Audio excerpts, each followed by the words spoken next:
on a worn-out street corner in New Orleans. Dim neon lights flickered over the damp pavement where the past and present quietly collided. Thomas, 72 years old, a war veteran who once served in Vietnam, stepped into a small bar, his stride steady, but his eyes heavy with reflection. He wasn't there for a drink, nor to meet an old friend. He came for something else, a reason that had haunted him since the war, to save a young woman spiraling downward, before her life shattered like forgotten dreams. Thomas Granger lived alone in a small wooden house on the outskirts of Denver, Colorado. The house sat quietly in a neighborhood where winters were so cold the winds seemed frozen mid-air, and summers poured sunshine on empty porches with no one left to sit and share it. He had lived there for over 30 years, once a lively family home. Now it was just an old man and a quiet Labrador retriever named Duke. His wife, Mary, had passed from lung cancer 12 years earlier. The illness came fast and left even faster. One afternoon, she said she couldn't catch her breath, and a few months later, she was gone, quietly like she had always lived, never wanting to bother anyone.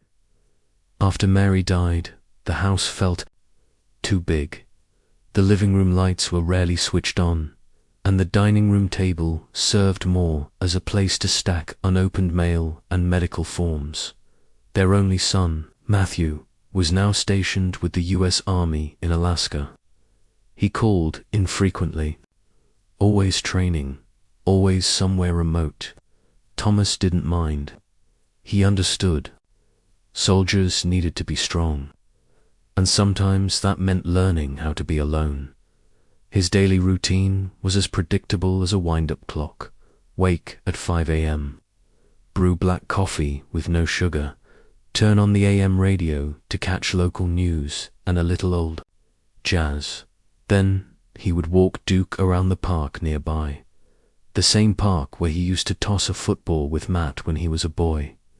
The trees were still there, the grass still green, but the people, they were long gone. Outwardly, Thomas appeared sturdy, silver hair neatly combed, shoulders squared, gait steady, but inside, he carried a different world, a private world of memories he couldn't forget, and perhaps didn't want to. He had served as a sergeant in the United States Marine Corps, deployed to Vietnam from 1971 to 1973. War, to him, wasn't just gunfire or helicopters slicing through the night. It was the stench of mud mixed with blood, the screams of wounded friends, and the hollow stares of innocent civilians caught in the crossfire. He rarely spoke about the battlefield, not because he had forgotten, but because, if he said the words out loud, the memories might come back to life, dragging him with them. But there was one face he could never shake. A young Vietnamese girl, maybe 16 years old, named Mai. She worked in the kitchen at the supply base where his unit was stationed. Every morning she brought rice, washed clothes, and smiled as if the war didn't exist. On the day his unit pulled out, she came to say goodbye. She didn't cry out loud, but her eyes were red and swollen, her hands clutching the edge of a worn blouse. She looked at him and said something he would never forget. "If you never come back, please save someone like me." Back then, Thomas nodded and thought time would fade the memory. But it didn't. If anything, it grew heavier. Every time he saw a young girl wandering the streets at night, he thought of Mai. Every time someone looked lost and broken, he heard her words echoing, once. While walking Duke past a strip mall parking lot, he saw a girl, hair messy, face bruised, curled up beneath a flickering street light. People passed her without even glancing. He stopped, reached into his pocket, and handed her a $5 bill. She took it, but her eyes, cold, doubtful, hurting, made him feel. The money meant nothing. That night, he sat in the dark for hours, not turning on the lights, just sitting, staring at an old photo of Mary, and he whispered, "I don't know if I've done enough, but I still hear her voice, and I can't forget." Thomas didn't go to church often, but he believed in goodness. He believed that at his age, if he couldn't do something grand, then at least he shouldn't turn away from someone else's pain. He believed everyone had a reason for getting lost and deserved a chance to come back. That belief, soft, steady, and unresolved, led him to a small bar at the far end of Bourbon Street one night. A red neon sign buzzed above a dusty window pane. It was a place that sold whiskey, regret, and sometimes even human dignity. He didn't go there to drink. He went because of a feeling, a pull in his chest. Because lately, in his dreams, Mai had begun to appear again, standing in a smoky haze of war, looking straight at him and saying only one thing: "It's time, Uncle Thomas." That night, the cold came suddenly. The wind snaked its way through the narrow alleys of the city as if trying to sweep away what little remained of the long day. Thomas pulled his old coat tighter around him, one hand gripping Duke's leash. They were headed home when the rain began to fall, not heavy, but enough to chill him straight to the bone. On the corner to the left, beneath the dim glow of a neon light, he noticed a small red sign, the Rusty Lantern. It was a bar he'd never really paid attention to before. Just another spot along a row of worn-out storefronts. But tonight, it looked like shelter. A pause from the cold and whatever else the world had waiting outside.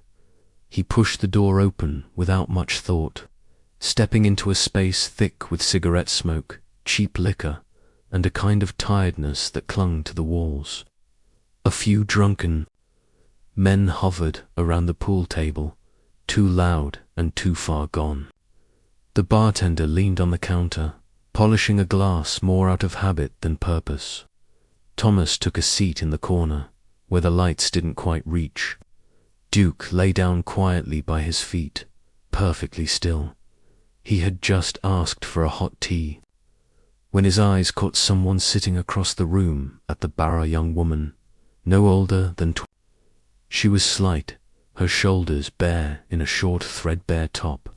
Her pale skin had a bluish tint under the bar lights, her brown hair tangled and wild, and her lips bruised as if the night had taken more than it gave. But it was her eyes that held him, not the color, not the shape, but the emptiness. They were eyes that didn't belong to a woman.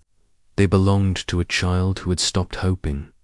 A man had just left her side, dropping a few crumpled bills on the bar before stumbling toward the door without a word. She didn't watch him go. She didn't move at all. Her hands wrapped around a nearly empty glass of beer, her shoulders trembling just slightly. Thomas rose slowly, walking over, not fast, not assertive, but calm, quiet. "Are you hungry?" he asked, his voice low and gentle. She looked up, recoiling slightly, as if expecting something else, like she always had to expect something else. There was hesitation in her face, suspicion in her posture, and then confusion, maybe even disbelief. Men approached her all the time, but they never asked that. "I can get you something warm," he added, motioning to the bartender. A moment later, a plate of ham sandwiches and a glass of warm milk arrived. The girl didn't speak at first. She didn't thank him, didn't look at him much. But as the warmth from the food returned to her fingertips, her expression softened just slightly. She ate slowly, not devouring it, but carefully, as if she wanted to make the moment last, as if she knew this was rare. "Your name?" he asked, after a long silence. "Sarah," she replied, barely audible, Her voice was raspy, thin, but still intact. Still human. Thomas didn't press her. He didn't dig for details. He didn't offer advice. He just sat with her, present, and then Sarah began to speak. Not all at once, but in pieces. And not because he asked, but because sometimes, when someone offers nothing but stillness, the heart feels safe enough to open. She told him she was born in a rundown apartment in Kansas City. Her mother was a heroin addict. Her father left when she was 6. By 9, she'd learned to hide in closets whenever men came over. At 13, she was placed in a foster system that didn't care. By 17, she left school and left the system because both had failed her. "I used to want to be a baker," she said, her fingers tracing the rim of her now cool glass of milk. "I liked the smell of warm dough, melting butter, ... But then ...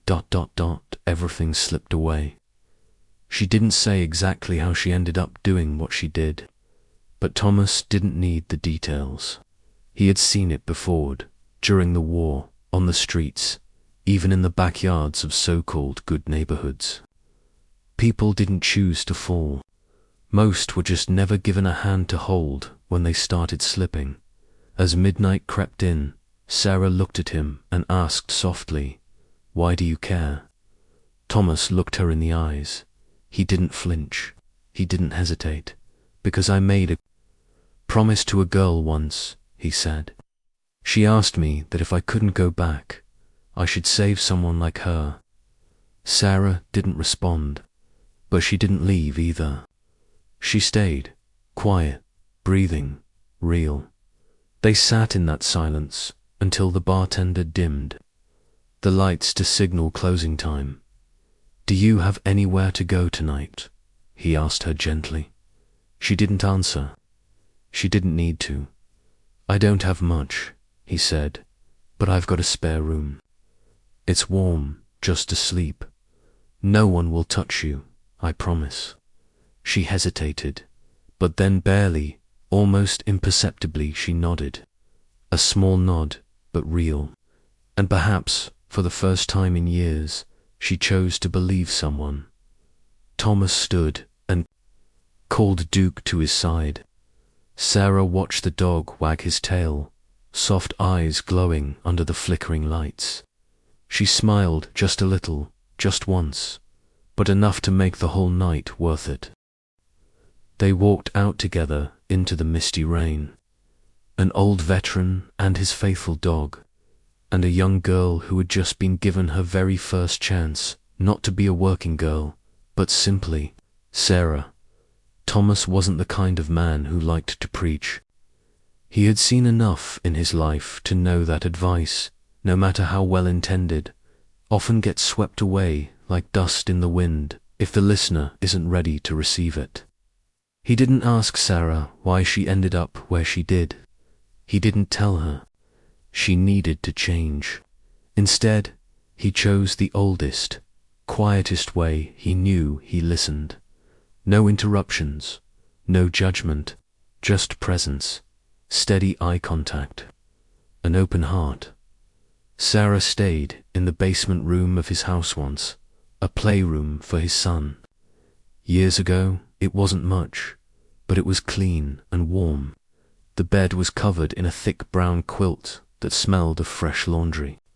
Beside it was a small lamp and an old Bible one Mary used to read every night before bed. Thomas didn't know if Sarah would read it, but he left it there anyway, as a quiet message. You deserve peace.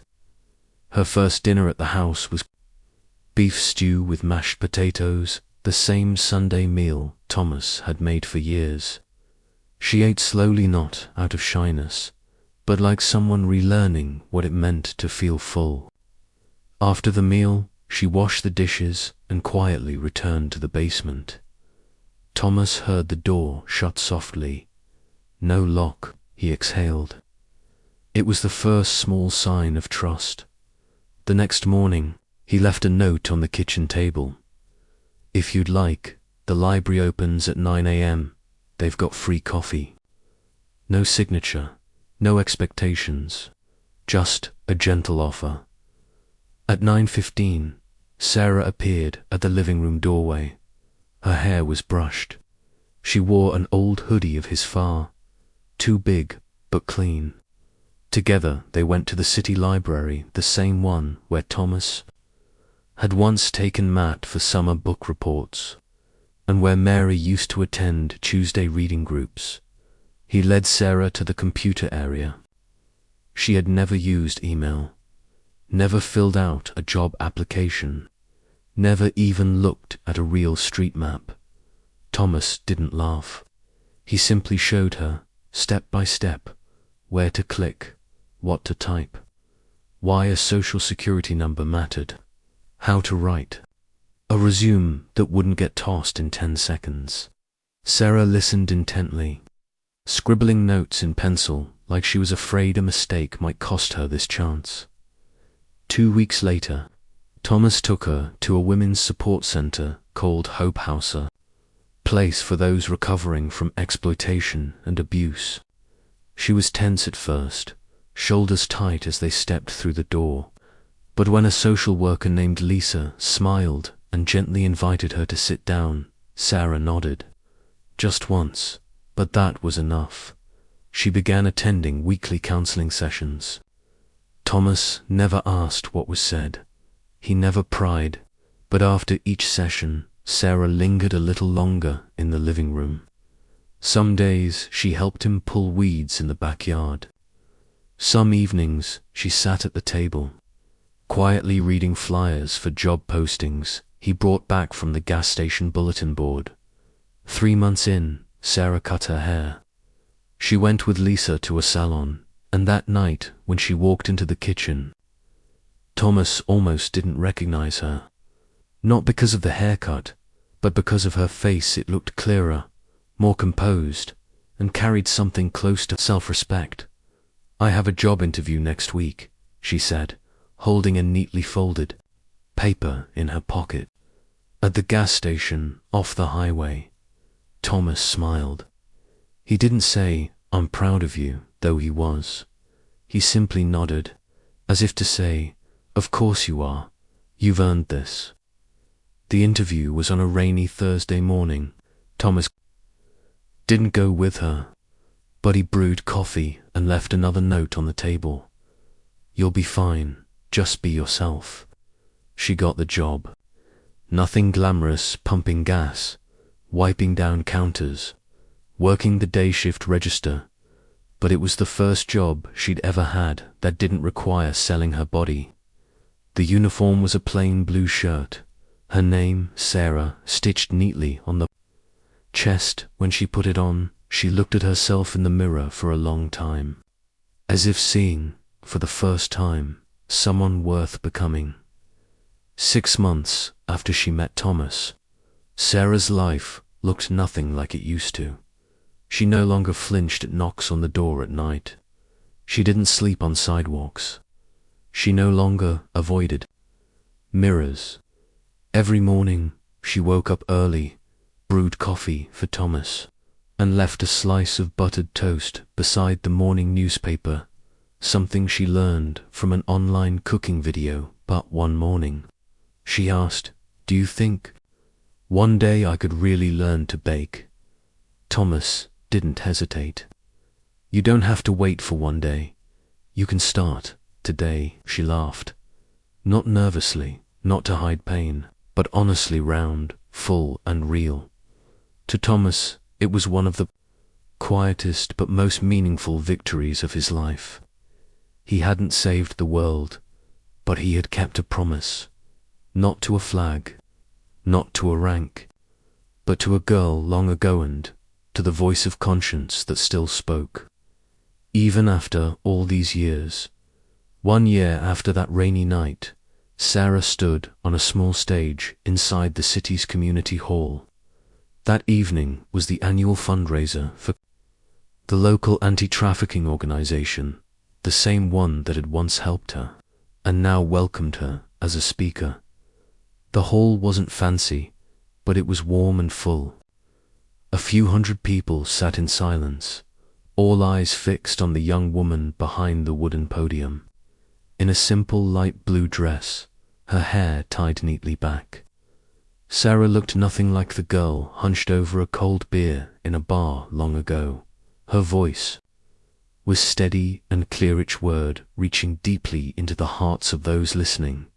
The first person who called me by my real name was a veteran, she said, letting her gaze sweep across the crowd. He didn't carry a weapon. He carried compassion. He didn't ask me why. He didn't tell me to change. He just quietly showed me that I deserved a second chance.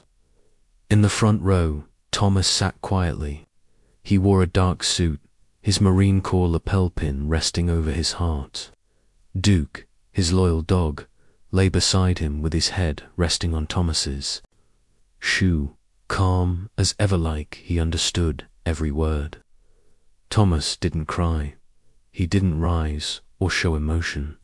He just smiled softly, gently, because he knew he had done the right thing. He didn't need applause. He didn't need his name mentioned.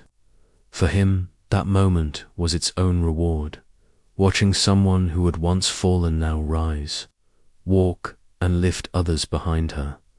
When Sarah stepped down from the stage, she paused beside Thomas and gently placed a hand on his shoulder.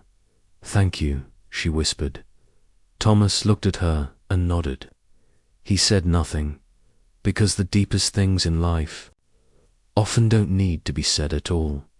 If this story touched your heart, please subscribe to Old Soldier, where we share powerful stories of compassion, honor, and hope from people the world might have forgotten. Don't forget to leave a comment. Are your thoughts about Mr. Thomas? And if you know someone out there who needs a hand, don't turn away. Be there, Thomas.